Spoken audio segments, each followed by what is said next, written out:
morning, everyone. Today we are going to discuss our next topic of Unit 4, that is other metal sigma bonded complexes. Till now, in this unit, we have studied different type of metal alkyls and aryls. We have seen their stability, the thermodynamic and kinetic aspects, and different type of characteristic reactions through which the metal alkyl and aryl complexes they go for their decomposition. We have seen that sometimes they are highly unstable, sometimes they are relatively uh, stable, but kinetically their formation is very slow, and they have some common decomposition pathways. So we have seen now about the common decomposition pathways like beta elimination reaction, alpha elimination, then metal carbon homolytic cleavage, and reductive elimination, oxidative addition. We have seen these reactions for metal sigma bonded complexes like metal alkyls and aryls. But in addition to alkyls and aryls, we have some other types of metal sigma bonded complexes as well. So this will be the last lecture of this unit, and we will discuss about other complexes in which sigma bonding is present between metal and the ligand. So what are these complexes and what are their common properties, nature of bonding and chemical reactions? First of all, let us discuss alkylidines and carbides. They These are the ligands able to form sigma bond with the metal, and we have seen that they may have sp2 and sp hybridized carbon in them, and we have seen that whenever the s character of carbon increases in metal ligand bond, if the ligand is carbon containing moiety and the carbon is sp2 or sp hybridized, then in that case the acidity of the ligand increases, the acidity of the ligand is more, and the anions are more stable. So what happens when the anion becomes more stable in metal transition metal alkyl aryl complexes? What happens when the anionic part, the ligand becomes more stable in the isolated form? Now the complex is less stable. The thermodynamic stability of the complex decreases. But yes, these type of complexes are possible, and in these complexes, metal and ligand form sigma bonding between them. So the carbon atom of the alkylidine is Cr2 group. Basically, alkylidine is a type of carbene, right? In carbene, the carbene is CH2. When one hydrogen is replaced, we call it a vinyl, and when both the hydrogens are replaced, we call it a alkylidine. So the carbon atom of alkylidine Cr2 group is able to form two normal covalencies, one to each metal. So since two bonds are available with the carbon, and we know that it will be a sigma bond, so the both the valencies of the carbon they can combine to two different metals, or sometimes both the valencies they combine to the single metal atom and forms a double bond. So when they will combine with two different metals. What will happen?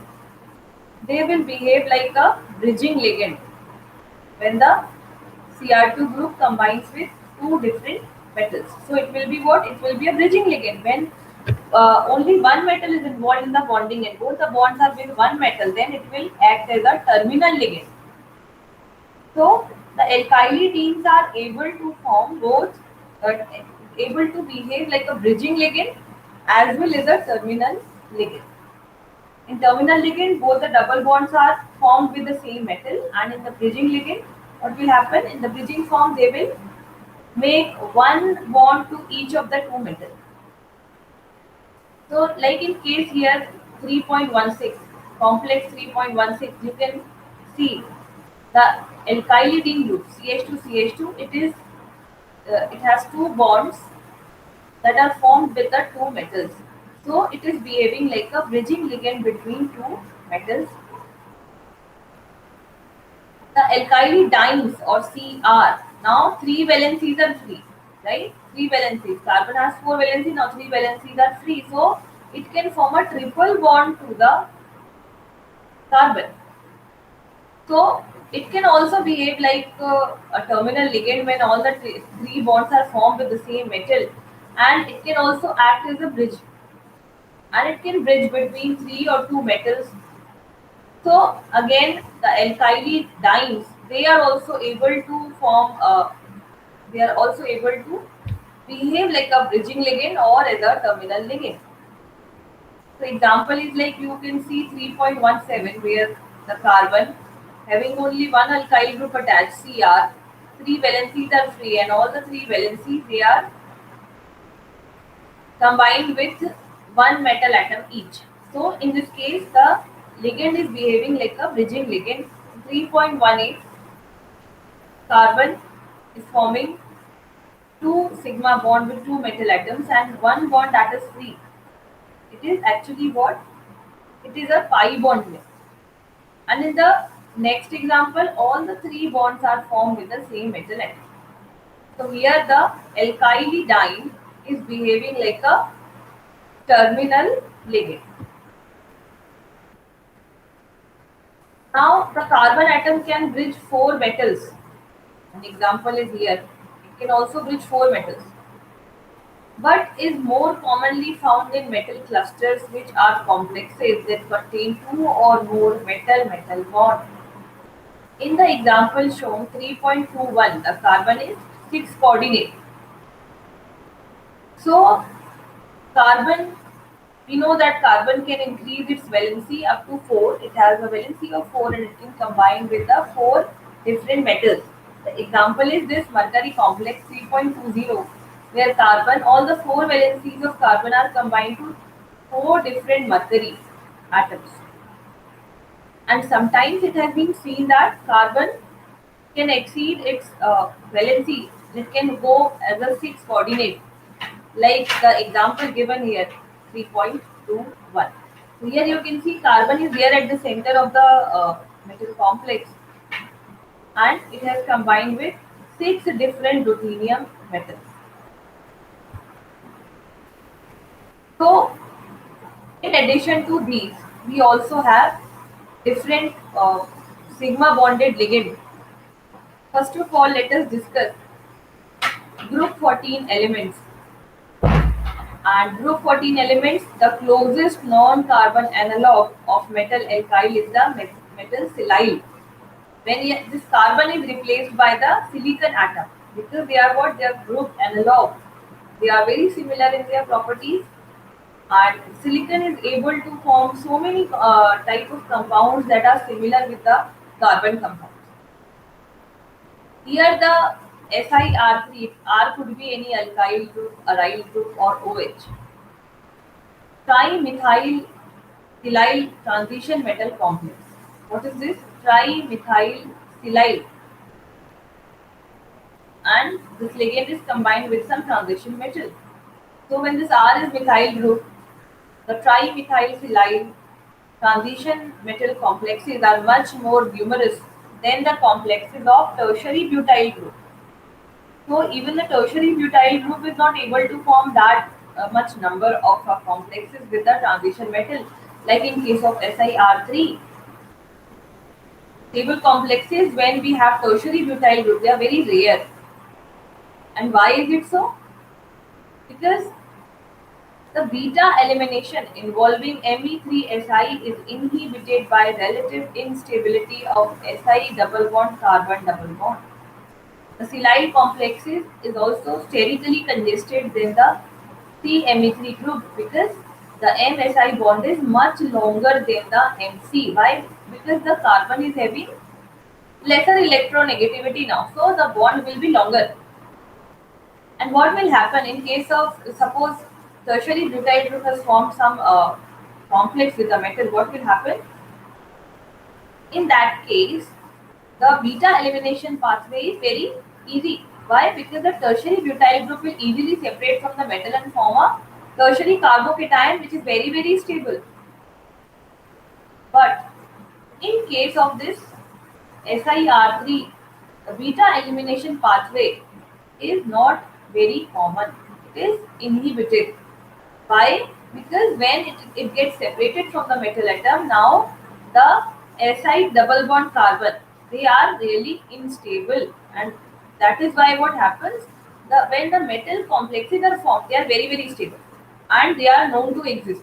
But in case of tertiary butyl group complexes, they are very uncommon because they quickly decomposes via beta elimination pathway.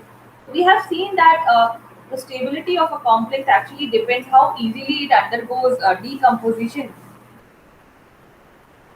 using the beta elimination pathway.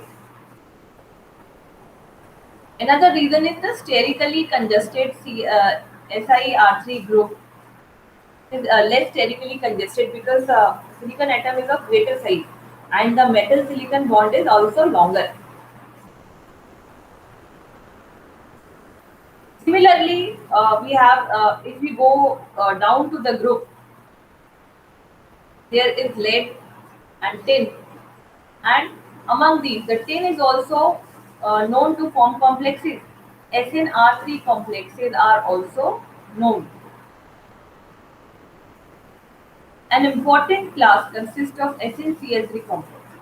So SnR3 is actually analogous to SnCl3. We know that plus 3 oxidation state of tin is much more stable as compared to its plus 1 or plus 5 oxidation state. So it is known to form complexes in its SnR3 state. Polystenyl derivatives such as this complex you can see here, polystenyl derivatives, they are also possible, and many polytrichlorostenyl complexes are catalytically active. They are known to behave like a strong catalyst, and perhaps because the very high trans influence of this group helps labelize other ligands and so create sites for substrate binding. So such type of complexes where this SnCl3 or SnR3 is there, what happens? They are catalytically very active. We have seen that the trans effect in metals actually activate the transposition of the metal. They activate the ligand which is attached trans to it on the metal atom. So due to very strong trans effects of such twin ligands, poly trichlorostenyl complexes, they actively behave like a catalyst and they are able to influence the incoming ligand by their trans effect, and they create suitable site for substrate binding on the metal atom. So in the group 14, other ligands that are known to form sigma bond with metal complexes are the trimethyl silyl group and polytrichlorostenyl groups complex. When we move towards the group 15 to 17, on moving to the right of the carbon in the periodic table, we encounter dialkyl amido and alkoxo and fluoroligand. These are another ligands which are able to form sigma bond with the metal. For example is given here, this molybdenum complex in which the molybdenum is combined with nitrogen. This is what dialkyl amido, NMe2 dialkyl amido group able to form sigma bond. Then a similar complex of tungsten also exists, although in a higher coordination number. But this complex is similar to the molybdenum complex. Then alkoxo, you can see PHO thrice, PHO thrice, alkoxo group. Or since we have a phenol group here, so you can call it a phenoxy group. Then fluoroligand, F2, and also tertiary butyl oxide. This is also alkoxo ligand. So when you move towards the group 15 and 17, the smaller size of the atom actually can form complexes with the metal when they have other substituent present on them, like the nitrogen or oxygen. They are combining with when they are having certain substituent on them, like trialkyl amido can combine, alkoxo can combine. But in case of fluorine, or you can say halogens, because they have very high electronegativity, so they can combine by themselves as such. They do not require any other substituent to be present on them in order to make a sigma bond with metal. So such type of complexes, what is their most important feature? They have a heteroatom present, and that heteroatom is containing lone pair of electrons. We know that nitrogen has one lone pair of electron in this Nr2 group, which is dialkyl amido. One lone pair of electron is there. In case of OR, oxygen has two lone pair of electrons, and fluoro group. Fluoro, it has three lone pair of electrons. In late transition metal complexes, which are also having 18 electron and filled d orbital, these lone pairs only weaken the mx bond by repulsion of the filled metal orbital.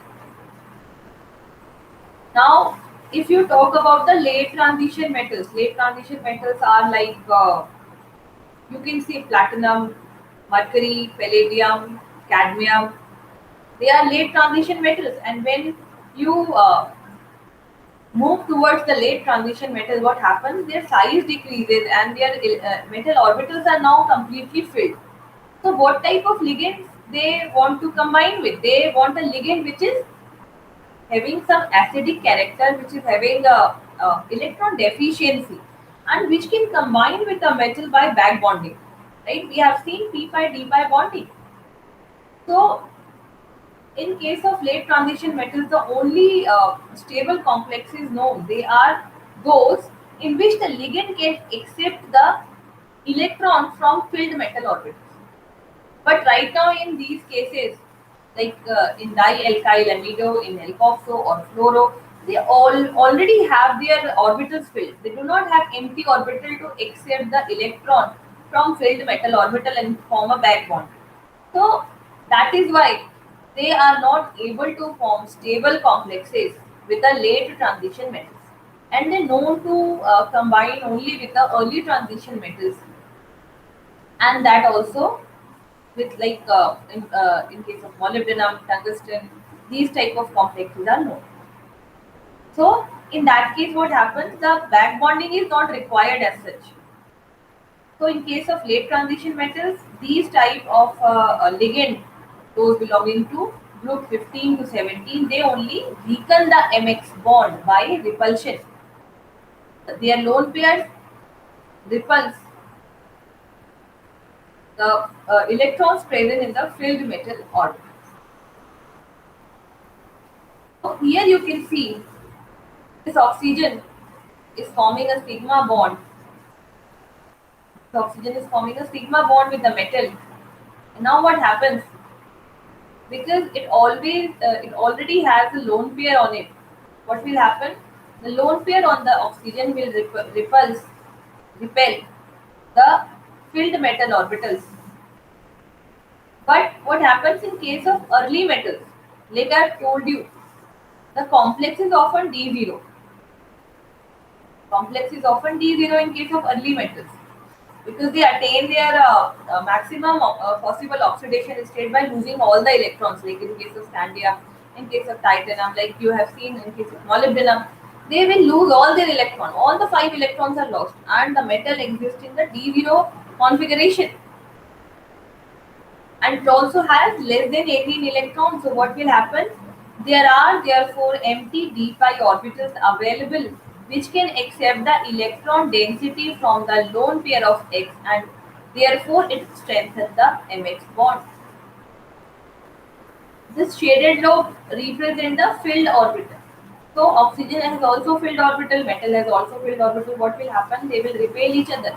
But if the metal is having empty orbitals, what will happen? This electron density can now can be donated to the empty orbitals, and now effective overlapping will be there and the metal X bond will be stronger. So the strong metal ligand bond, strong MX bond exists in case of early transition metal due to their D0 configuration, but in case of late transition metals, what happens? This bond is weak due to already present electrons in the metal orbitals. The early metals are therefore said to be oxophilic or fluorophilic. Philic means whenever we have this term philic or phile, it means that it has certain attraction or affinity towards that group. So it has been said that the early metals have this affinity for the ligands containing heteroatoms like oxygen and fluorine, and they are said to be what? Oxophilic. They tend to form complexes with the ligand having oxygen. They tend to form complexes with fluoroligand, and this effect is what?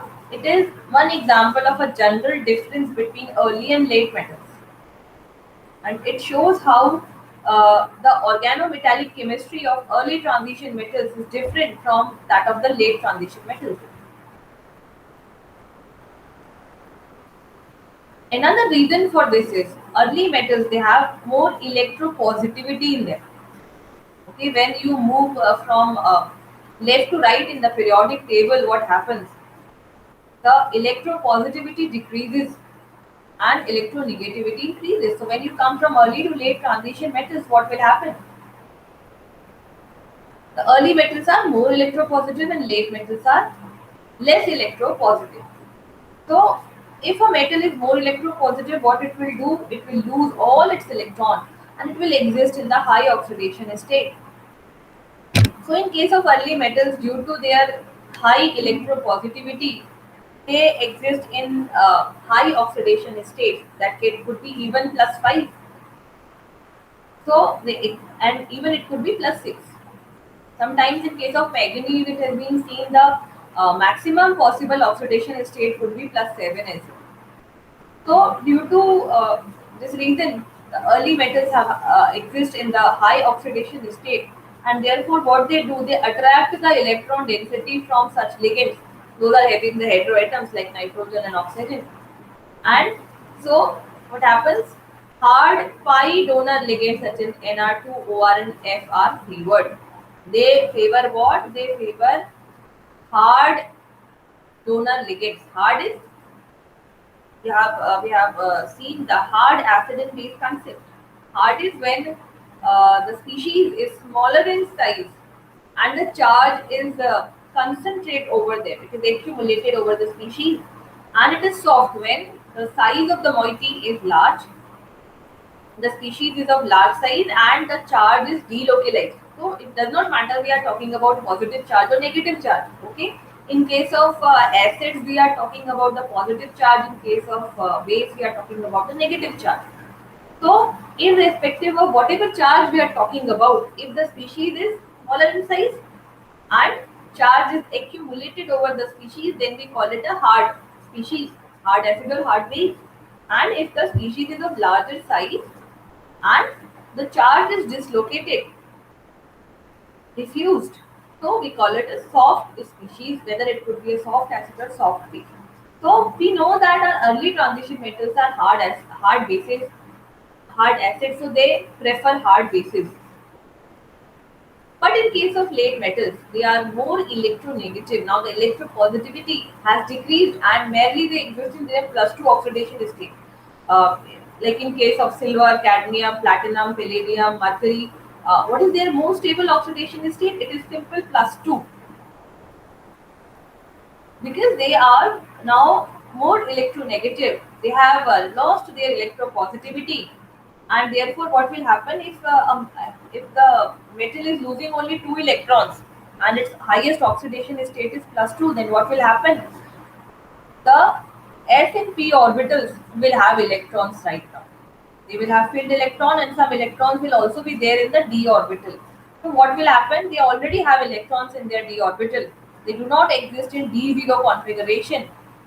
They tend to prefer lower oxidation state, and now they are soft pi acceptor ligand they prefer.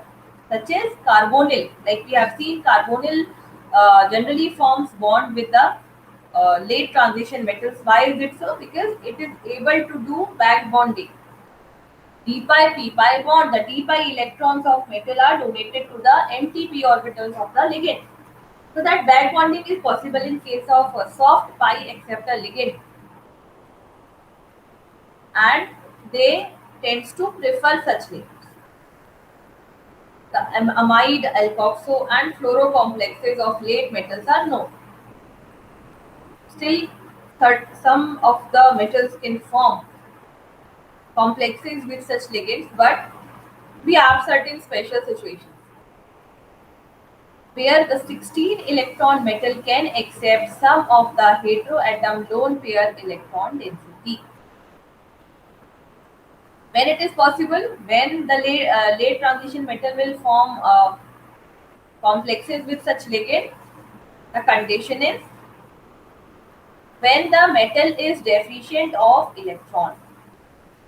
And if my metal is deficient of electron, now what it can do, it can accept the electron density from ligand to its orbital. Now the metal will have, since it has lesser number of electrons, suppose in this complex only 16 electrons are there. So due to that deficiency of electron, now the metal can accept more electron density from the ligand, and therefore what happens? Now late transition metals can also form the complex with such ligands of group 15 to 17.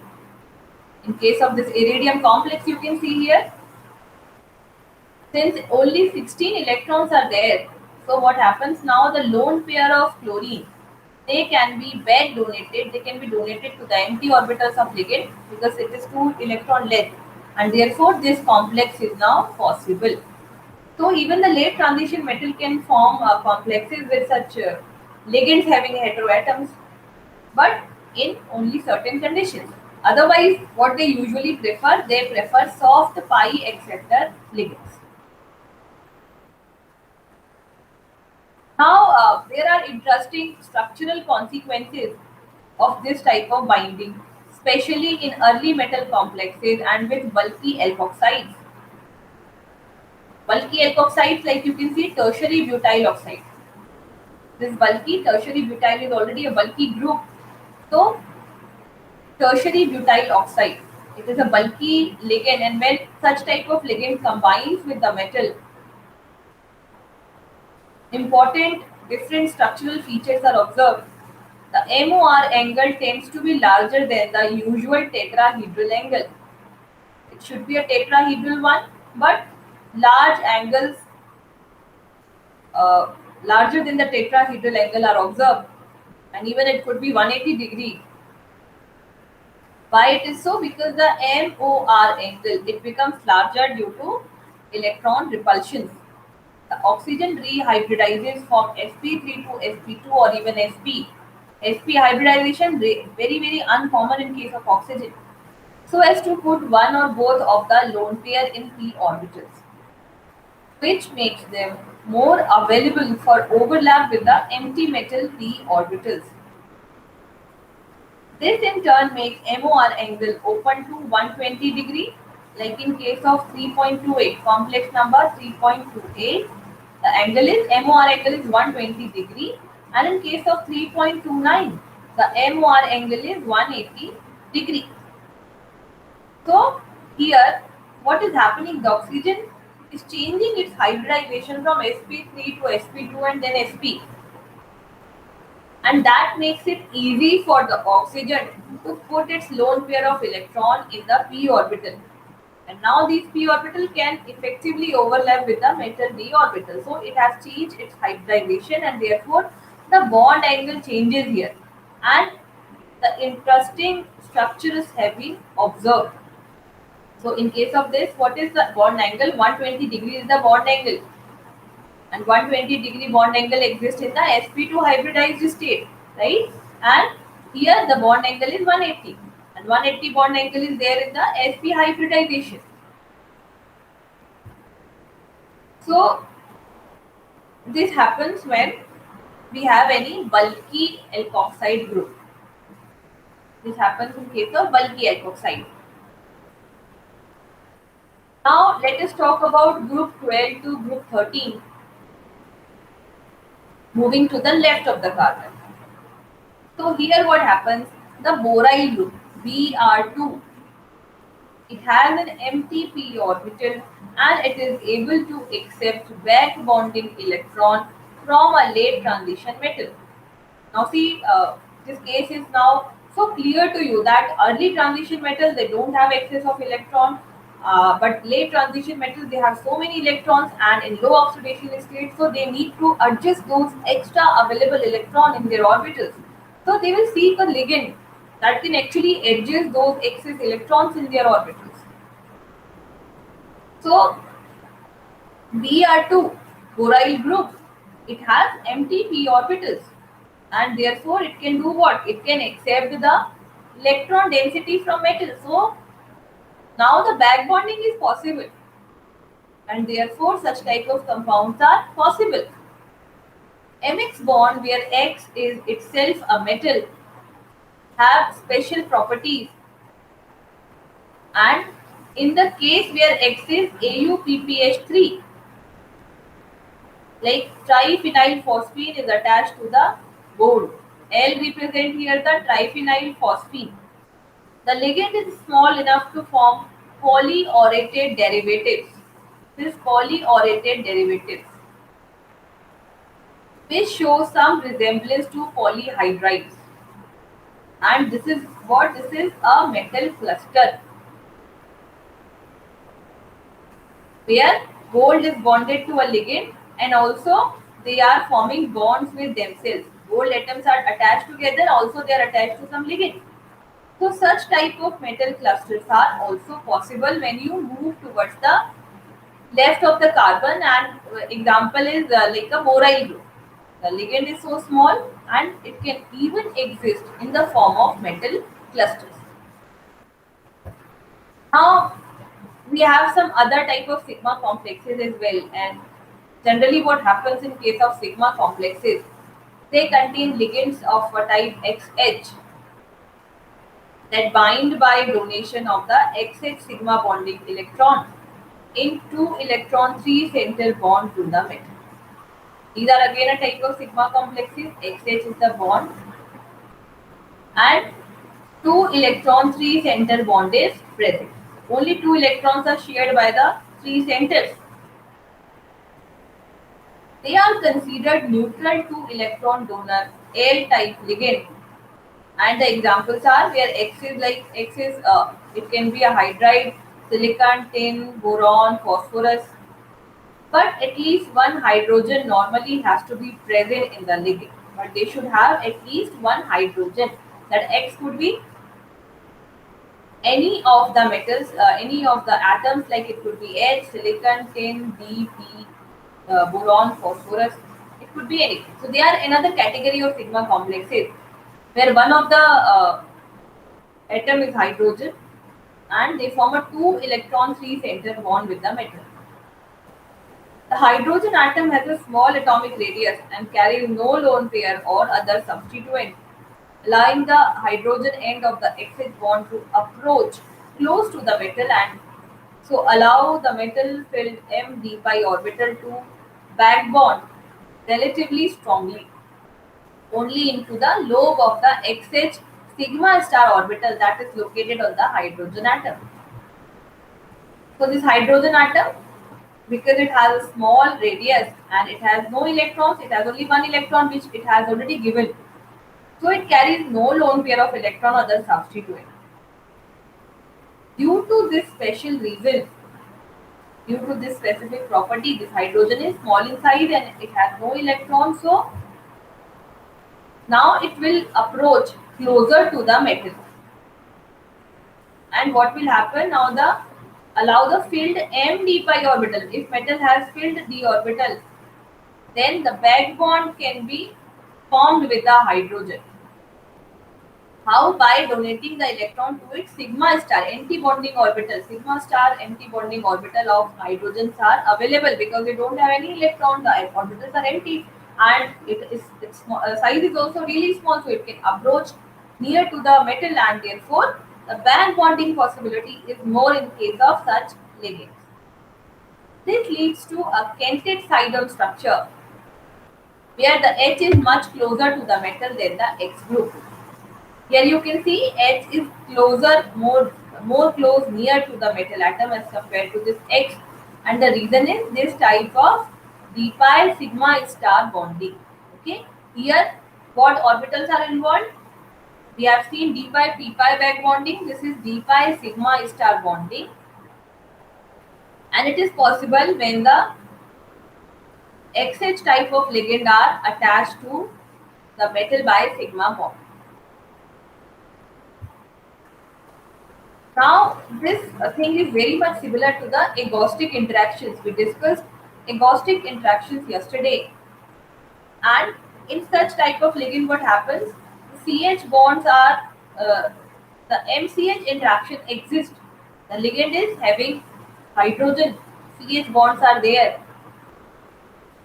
and the hydrogen comes toward the metal more as compared to the other part of the ligand, and it interacts with the metal, and this has been confirmed by the crystallographic studies.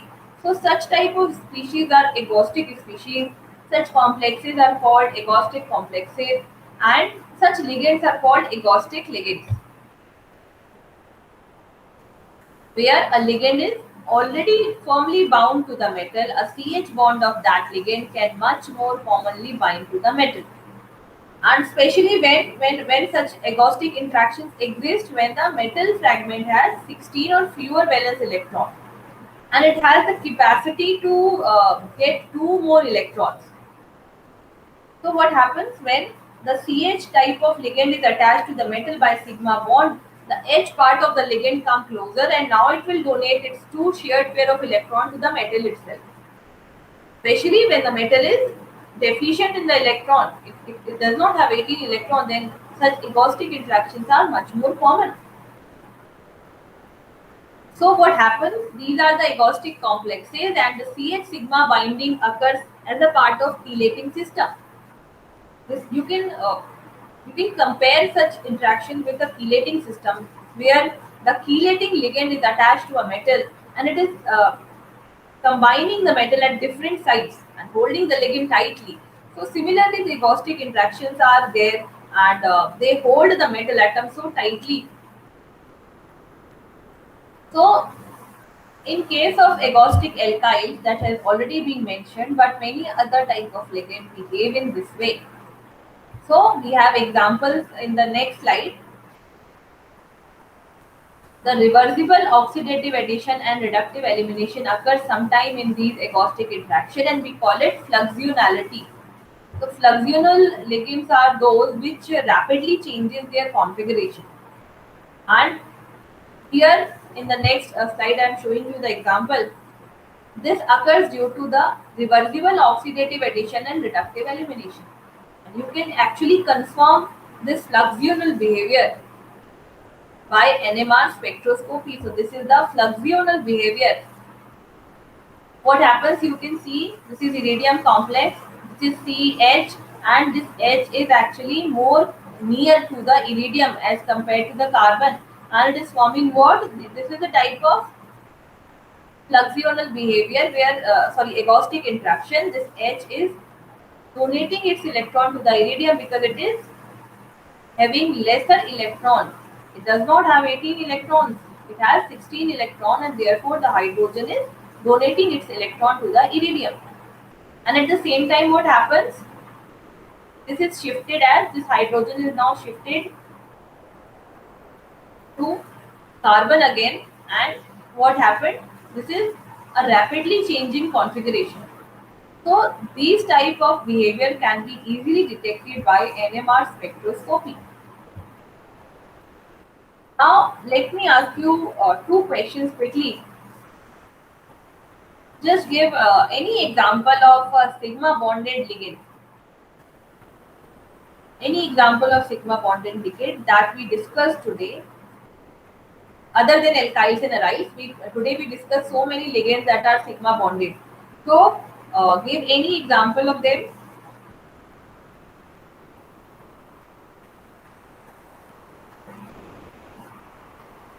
Like we have seen today, alkylidines, alkylidines, carbenes. Carbenes we did not discuss in detail. Uh, so carbenes, and then we discussed dialkyl amido, alkoxo, chloro, trichlorostenyl. These are the different type of ligands. They attach with the metal to a sigma bond. Now, another question is that we discussed today. What is the difference between early and late metal sigma bonded complexes?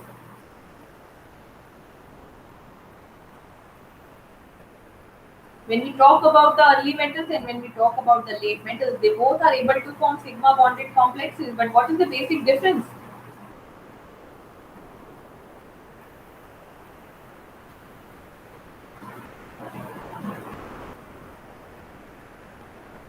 In case of early metals, what happens? They have high oxidation state and D0 configuration, due to which they easily form sigma bonded ligand with the uh, sigma bonding with the ligands containing heteroatoms. But in case of late metals, late transition metals, what happens?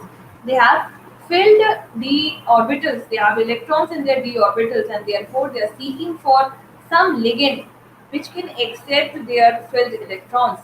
So in that case, what happens? The bonding is possible only when the ligand is able to accept the filled metal electrons,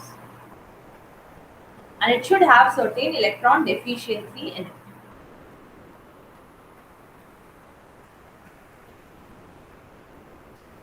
So, thank you so much for joining. That is all from my side.